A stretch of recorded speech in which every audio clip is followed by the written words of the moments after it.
Assalamualaikum warahmatullahi wabarakatuh. Nama saya Ahmad Rifai, mahasiswa Pasca Sarjana Ilmu Pemerintahan Universitas Taman Siswa Palembang tahun 2020. Izinkan saya untuk menjelaskan tentang konsep good governance sebagai pemenuhan tugas ujian tengah semester mata kuliah teori ilmu pemerintahan. Good governance. Ada dua kata, good dan governance. Good artinya baik, governance artinya tata pemerintahan. Jadi good governance adalah tata pemerintahan. Apa itu good governance?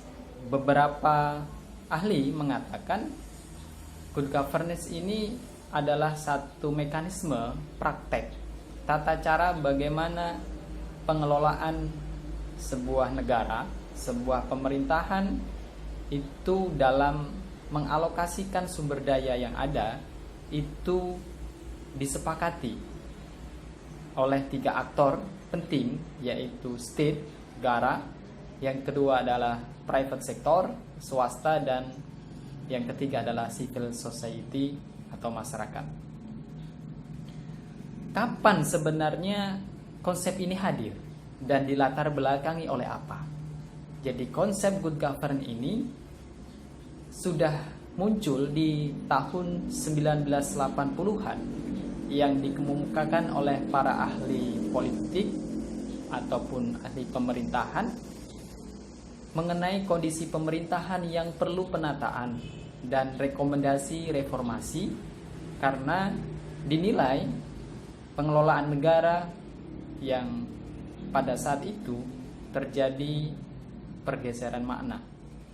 Negara dikelola secara otoriter dan hanya kepada satu aktor saja. Kemudian menyampingkan kepentingan-kepentingan yang lain. Alasan kedua, konsep ini juga merupakan tuntutan dari masyarakat, LSM, dan para aktivis demokrasi agar negara itu terhindar dari KKN. Kemudian harus ada demokratisasi dan kedaulatan rakyat itu memang ada di tangan rakyat, bukan di tangan satu aktor saja, yaitu negara. Kemudian ada tuntutan juga dari penyelenggara pemerintahan, bagaimana pemerintahan itu dijalankan secara baik dan benar. Kemudian ada juga memang konsep governance ini efek dari pelajaran dari Amerika Serikat ya di tahun 93. Jadi ada laporan yang disampaikan oleh Bill Clinton yang berjudul Creating a Government That Work Better and Cost Less, yang inti isinya adalah mengenai persoalan birokrasi yang kurang responsif terhadap perkembangan zaman. Ya, jadi negara kalah responsifnya dibandingkan dengan swasta. Maka perlu reinventing government, yang kemudian oleh David Osborne dan Ted Gabler di tahun 92 itu muncullah buku Reinventing Government. Kemudian ada tekanan dari lembaga keuangan seperti IMF, dia akan memberikan bantuan kemudian atau yang lain kepada negara yang memang dikelola secara baik. Dia tidak akan memberikan bantuan ataupun hutang hibah itu kepada negara yang korupsi indeksnya masih tinggi. Dan dukungan UNDP dan beberapa konsep globalisasi tentang demokratisasi yang menyebar di seluruh negara di dunia. Jadi itu latar belakang kenapa muncul konsep good governance. Memang ada tuntutan perkembangan zaman dan beberapa ahli pemerintahan perlunya penataan dalam pemerintahan. Nah, yang kedua adalah sebenarnya apa good governance itu.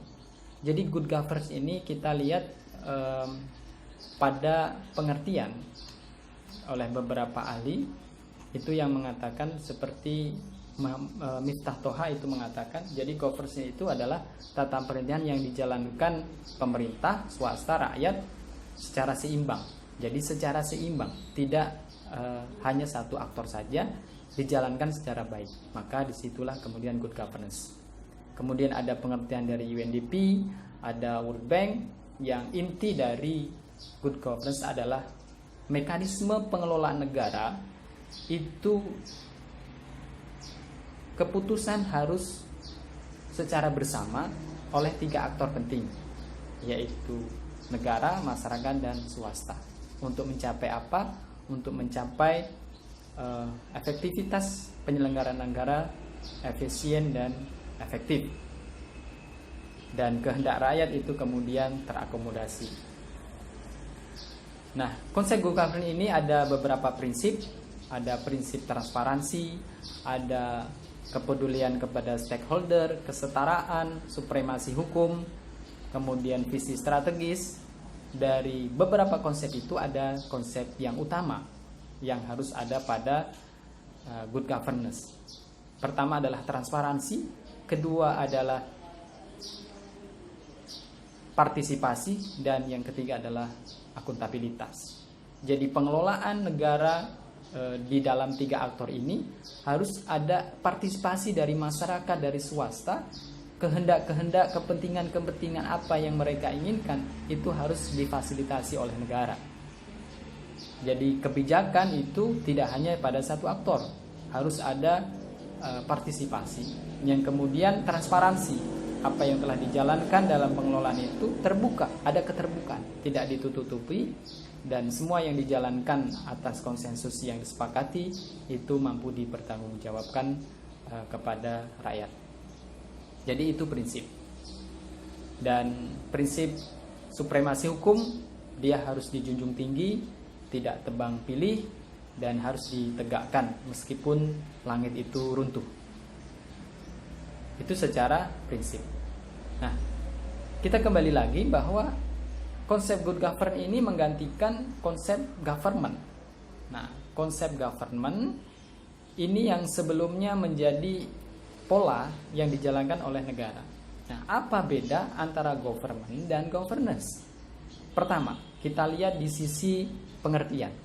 Jadi kalau government itu melihat pada badan, lembaga, bagaimana negara itu dikelola. Tapi kalau governance ini pada cara penggunaan atau pelaksanaan kewenangan itu. Secara sederhana, dia mekanisme mengelola negara itu harus ada.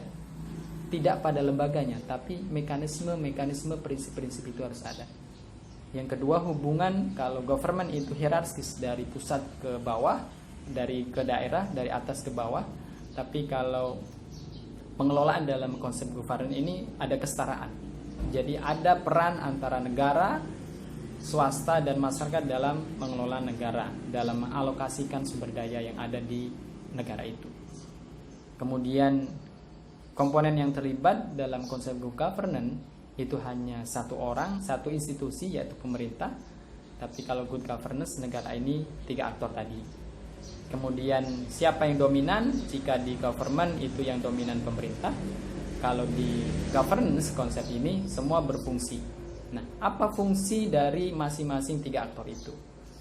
Jadi kalau di state, negara, di konsep governance ini, negara hanya sebagai fasilitator, kemudian mengakomodasi segala kepentingan baik dari rakyat dan masyarakat untuk menjadi konsensus bersama. Kemudian untuk swasta, dia berfungsi sebagai penyedia lapangan dan pendapatan, lapangan pekerjaan dan pendapatan, sektor-sektor ekonomi. Sedangkan masyarakat adalah dia berpartisipasi, apa yang harus ia utarakan, keinginan-keinginannya itu dalam proses kebijakan-kebijakan politik, ekonomi, dan sosial.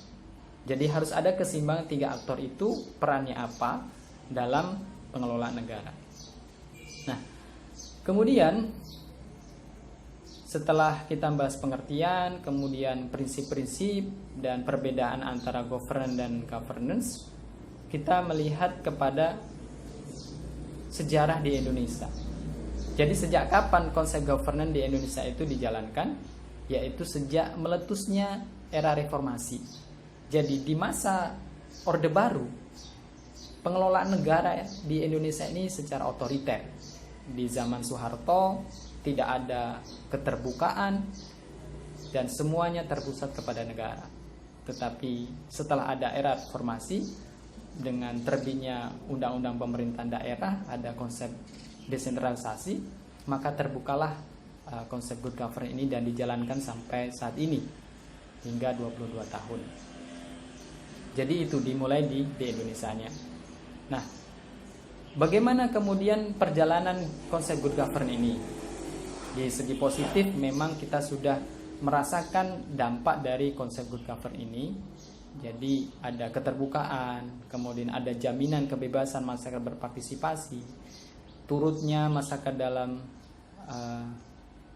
mengambil kebijakan melalui musrenbang di level bawah sampai atas, kemudian transparansi, kebebasan berpendapat tidak dilarang lagi, kemudian ada akuntabilitas dari pemerintah setiap apa yang telah dilakukan dan itu wajib disampaikan kepada masyarakat.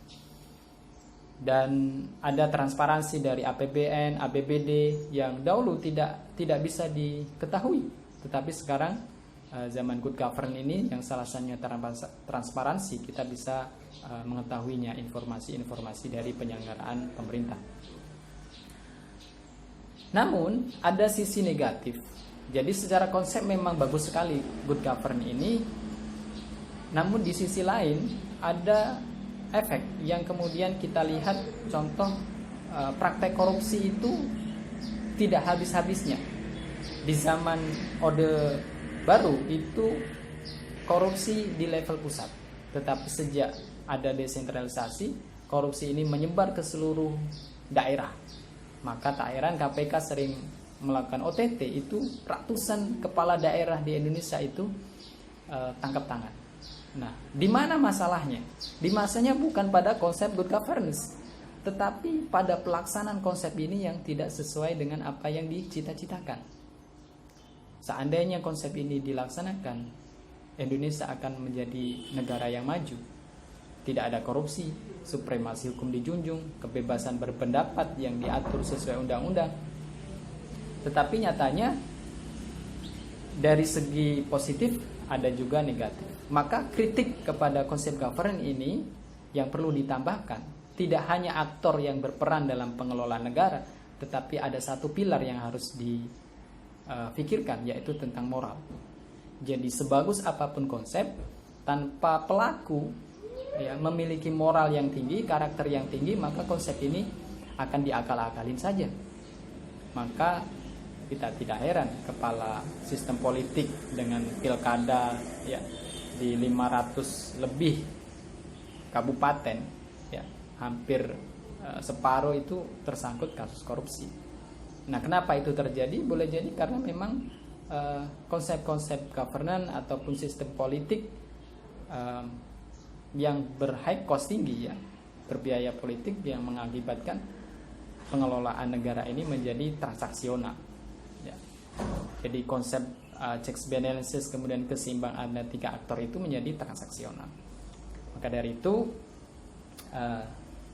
patut diapresiasi konsep ini secara konseptual, dan kita memang lagi berproses menuju apa yang dicita-citakan, dan kekurangan-kekurangan itu harus menjadi hal yang harus diperjuangkan oleh semua pihak. Penegakan hukum yang harus adil, tidak tumbang tindih, sebab kalau tebang pilih kemudian tidak adil, maka menjadi bumerang sendiri bagi pengelolaan negara. Terima kasih, demikian yang bisa saya sampaikan. Wassalamualaikum warahmatullahi wabarakatuh.